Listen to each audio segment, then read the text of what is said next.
Buenas tardes compañeros, profesor. Nosotros somos el grupo número 5 que estuvimos en la guía el día de hoy. Estamos actualmente componiendo el grupo Henry Cubilles González, Edwin Gregorio Carvajal y el suscrito Juan David Rodríguez Villamizar, el tutor Luis Carlos Jiménez Álvarez. De la Facultad de Ambientes Virtuales, Ingeniería en Sistema, Modelado de Fenómenos Físicos. Ok, lo que vamos a hablar hoy es la solución de un circuito RC. Se nos pide resolver este circuito, en el cual, con unas condiciones en las cuales nos muestran en la parte de acá abajo. Los voltajes deben estar entre 10 y 50 voltios. Las resistencias deben estar entre 20 y 100 ohmios. Los capacitores deben estar entre 0.05 y 0.2 faradios. Cada componente debe tener un valor diferente. Por ejemplo, si el valor R1 es de 20 ohmios, ni el R2 ni el R3 pueden ser de 20 ohmios. Entonces nosotros, el grupo, tomamos estos valores que encontramos acá. El valor del voltaje 1 lo escogimos de 9 voltios. El del voltaje 2 a 20 voltios. La resistencia 1 a 15 ohmios. La resistencia 2 a 30 ohmios. La resistencia 3 a 10 ohmios. El capacitor 1 a 0.10 faradios. El capacitor 2 a 0.15 faradios y el capacitor 3 a 0.20 faradios, perdón. Entonces, nosotros escogimos este valor que son diferentes, no, eso fue la que cogimos ahí según las variables que nos y las condiciones que nos hicieron escoger en este circuito. Bueno, Bien, para el primer momento se necesita trabajar el circuito cuando el interruptor está abierto, iniciando el experimento, suponiendo que los condensadores se encuentran inicialmente descargados.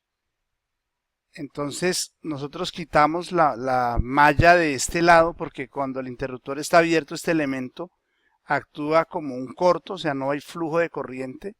Por lo tanto, solamente tendremos en cuenta esta parte del circuito. Y por reglas de Kirchhoff tendremos dos mallas, la malla 1 y la malla 2. Entonces, haciendo el análisis en la dirección que indica la flecha, tendremos para la primera malla que la caída de potencial a través del resistor 1 menos el voltaje 2 más el voltaje 1 debe ser igual a 0.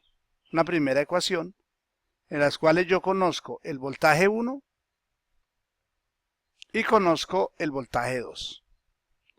Despejamos de esa primera ecuación el voltaje a través del resistor 1, teniendo que es B2 menos B1, y como este es 20 menos 9, eso me da 11 voltios. Miramos en los datos que trabajamos con el simulador y nos coincide perfectamente. A través de los capacitores se tiene una caída de potencial igual a 0, que es dado por la ecuación de caída de mallas, ¿no? Esto del potencial igual a 0 es porque los capacitores están descargados, entonces no hay caída de potencial a través ni del capacitor 1, ni del capacitor 2, ni del capacitor 3. en el segundo momento, se considera al tener el interruptor abierto y cuando la corriente eléctrica por los condensadores aproximadamente a 0 amperios. Entonces, cuando tenemos el interruptor abierto, aquí se nos forma el circuito en una malla. Vamos a analizarlo en el sentido de contra la manecilla del reloj.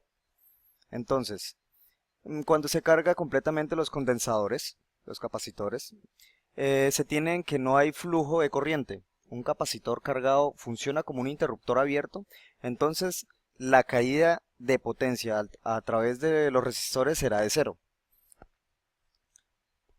Bueno, se tendrán dos mallas, la que le habíamos explicado anteriormente, para los cuales las leyes de malla se tendrán las siguientes ecuaciones. El voltaje 1 más el voltaje del capacitor 2 más el voltaje del capacitor 3, que esto nos da igual a 0, que es la primera malla. La segunda malla, que es el voltaje 2 menos el voltaje de capacitor 1 menos el voltaje de capacitor 2, es igual a 0. Ok, Al resolver este sistema de ecuaciones se tiene los siguientes resultados. El valor del capacitor 1 nos dio igual a 11.55 voltios y el valor del capacitor 2 nos da ese valor de 8.44 voltios y el valor del capacitor 3 nos dio el valor de 0.55 voltios. Para el momento 3 consideramos el interruptor cerrado y la corriente eléctrica por los condensadores aproximadamente de 0 amperios. Al cerrar el interruptor y cuando la corriente eléctrica por los condensadores es aproximadamente 0, vamos a tener las siguientes ecuaciones para 3 mallas, malla 1, malla 2, malla 3. No consideramos en este caso la primera ley de Kirchhoff para las corrientes eléctricas, por lo que no hay flujo de corriente. Entonces, solamente las caídas de potencial a través del sistema serán iguales a 0.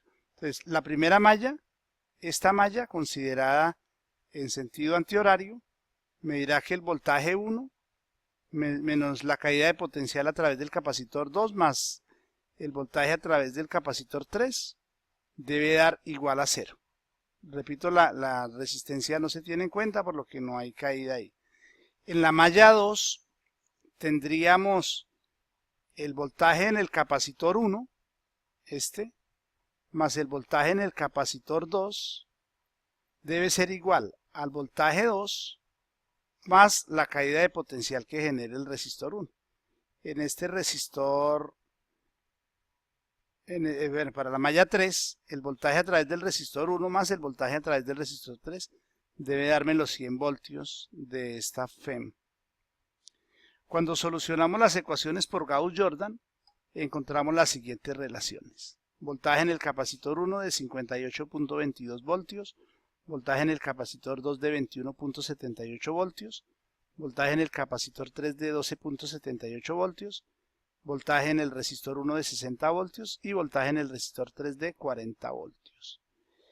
Los resultados que encontramos coinciden muy cercanamente con lo del simulador, lo que nos hace determinar que ha sido bien planteadas las ecuaciones de Kirchhoff. Gracias.